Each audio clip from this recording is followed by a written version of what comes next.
Carl Hyatt joins us now, Good Life Choices Consultant. Yes. Good to see you. Well, as you mentioned in your lead-in to the show, we incarcerate 25% of the world's imprisoned population, but we only have 5% of the world population in total in the United States. So that it's a very disproportionate amount of people that we lock up. The statistics are showing, and this got from Coalition for Public Safety.org, which is a grassroots organization looking at criminal justice reform. Anyway, about 1 in 3 American adults has a criminal record. That's, I think, kind of a soft number. I haven't really looked at the hard statistics, but once you find your way into the court system, whether you're found guilty, not found guilty, or whatever, you're in there. And if you were, for example, ever brought up on federal charges, they would bring that into play as part of your pre-sentencing investigation. So what we have is 1 in 3 Americans who have this criminal background, and it makes it so much more difficult, especially if a person has been adjudicated guilty, gone to prison, and because you start way behind the curve. It's so much harder to get a job, depending on what your crime was. If it was a drug-related crime, then able to qualify for federal grant money or student loans to go to college to increase your education. So we have a real big problem with that. And what makes this personal to me is that I have been to prison, and when I came out, I was trying to find ways to improve things, to improve myself, to try to get ahead in life and everything. And I ended up having to search for all these things on my own. And when I was growing up, I never could understand why people would commit crimes and get sent. I understand now, because society it's really difficult for them to accept people who have that kind of background, regardless of what it is. The first thing when you say, like I said, I've been to prison, well, now everybody's going to think, okay, so what's going on with this? Well, as I said, the Coalition for Public Safety.org is a website that has information like this on there. But I want to throw out some other statistics for you to bring it a little closer to home here in Alabama. According to a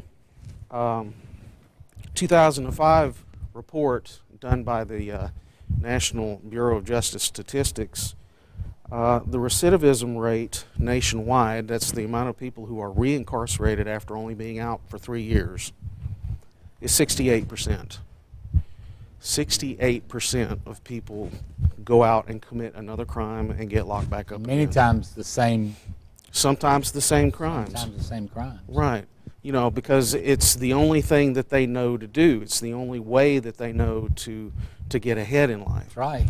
All right, well, that's where the nonprofit that I founded comes into play with this. Now, let me bring it a little closer to home. The last report from the Alabama Department of Corrections was from November of 2016. We have a 25% recidivism rate in this state. 1 in 4 people end up going back to prison for another crime within 3 years. Now, what makes that even harder is that our custody population, and this includes people in county jails and also people in release programs, is about 29,000, all right? The capacity for the DOC is 13,000, which is why there's been so much talk here recently about forming, building new prisons and stuff. Right. Instead of, now California was ordered by federal courts to release nonviolent offenders because they were so overcrowded. And I think that in Alabama they're trying to avoid that kind of situation by instead accommodating the prisoners that we already have. Not an ideal idea, it depends on where you want to spend your money, what you want to do. If you want to solve a current problem without thinking about the far-reaching consequences of it, like these people coming back into society, then I guess that's the way you're going to handle that. Right. But, And another bad thing about it too is that the Department of Corrections, the agency for the prisons, is only at 53% of staffing capacity. So, you know, rather than being 100% staffed, they're only 53% staffed, and there are almost twice as many people incarcerated. So that's how we get stories that I've seen recently about stabbings in prison. It's just, you know, and it's well, then what can you do? there's no safety Exactly. whatsoever in our prisons. Exactly. You know, there's not safety for the Not inmates. for the guards. And not for the guards.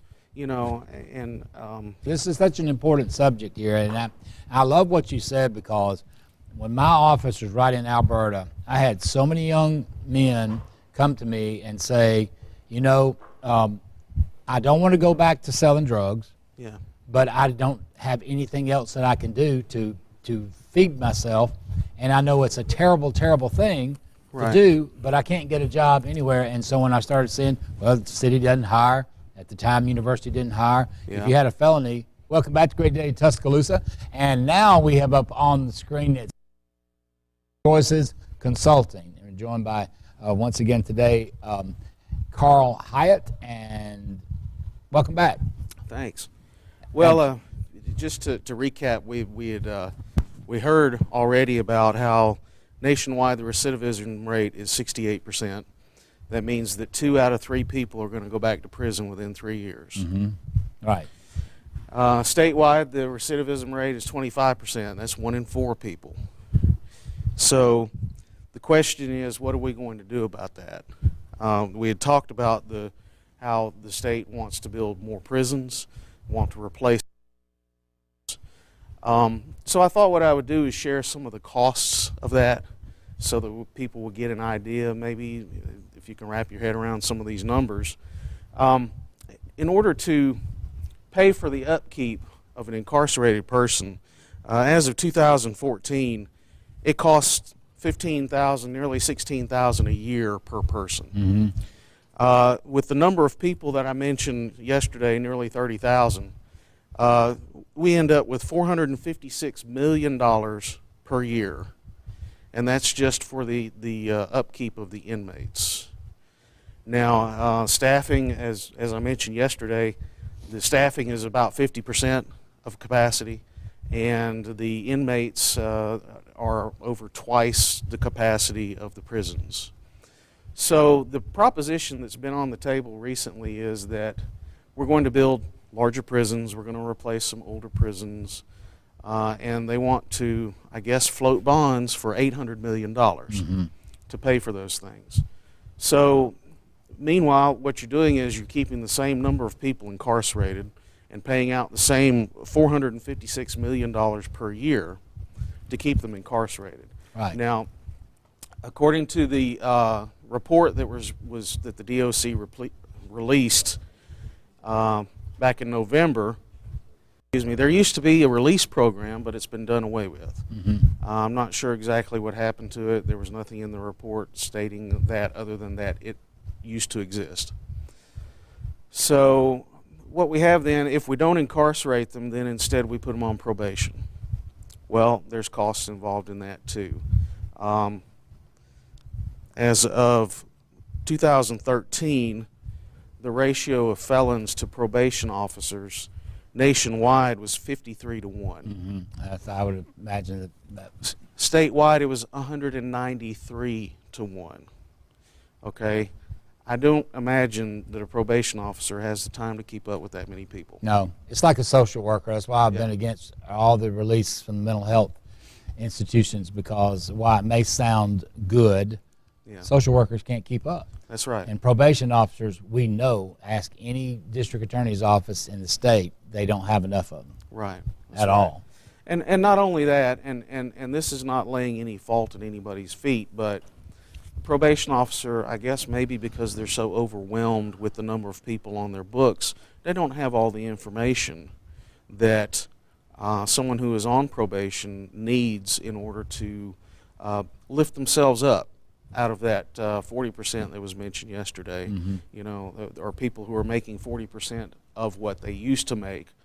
You know, I know it's kind of hard sometimes for normal, regular people to think about, but smart people in prison.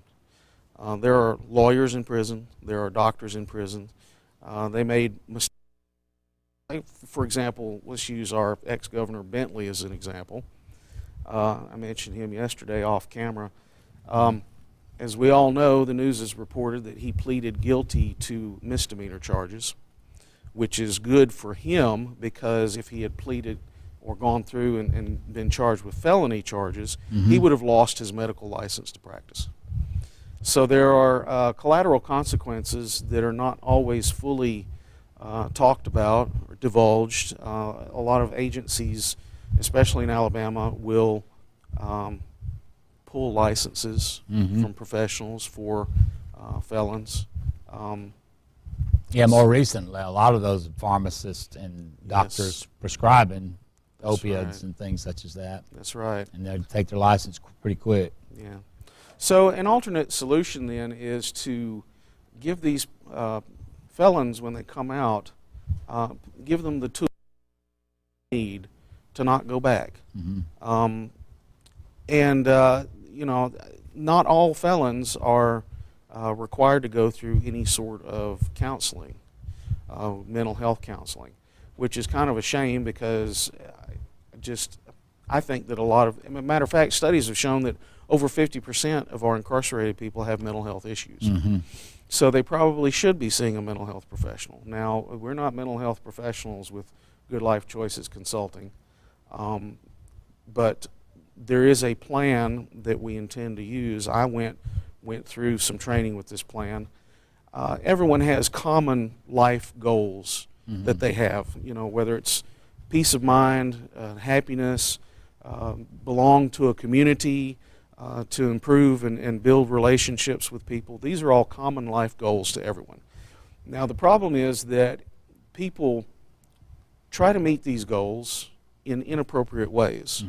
For example, and this is the most blatant example, peace of mind, meeting the goal of peace of mind, people will instead use drugs or drink a lot, and thus, which then, you know, it leads them to attempting to achieve peace of mind through an inappropriate means, instead of, for example, meditating or exercise, which is in the body to help one feel better. So what we want to do then is we want to take these guys, these ladies, who come out of prison and teach them how to meet these goals. They get to choose which ones. You know, we're not going to go through all 10 of them, but they get to choose which ones are most important to them. And we lay out some SMART goals together with them. How to meet these things. They're achievable. They're something that can be done on a regular basis, something that's written down so that when they start to find themselves in positions where they may offend again, then they can go back and look and see where they've. So that's the big plan. That's the overall picture. Now, of course, when people are released from incarceration, they need stabilization, food, shelter, clothing, and stuff like that. We'll try to help them with that. Now, it's not my personal position or the position of the nonprofit to decriminalize anything or legalize anything. We're not interested in that. We just want to help the ones who have been through the system try to reintegrate back into society in an appropriate way. And how's the best way to contact you? The best way right now is we have a website set up. It's glcc.webs.com. Now, I don't have a whole lot on the website right now, but what you can see is our logo, Good Life Choices Consulting, our mission and vision statement, and means of making donations. We have 3 different methods right now. Okay. And there's also a way to contact to get us a message. Excellent. So. Well, keep us posted. I'm very proud of you, and this is something that is very much needed and has been for a long time. Yes. All right. Thank you, sir. Thank you for having me. Great to have you here. Tell Eric hello, too. Okay? I will. Okay.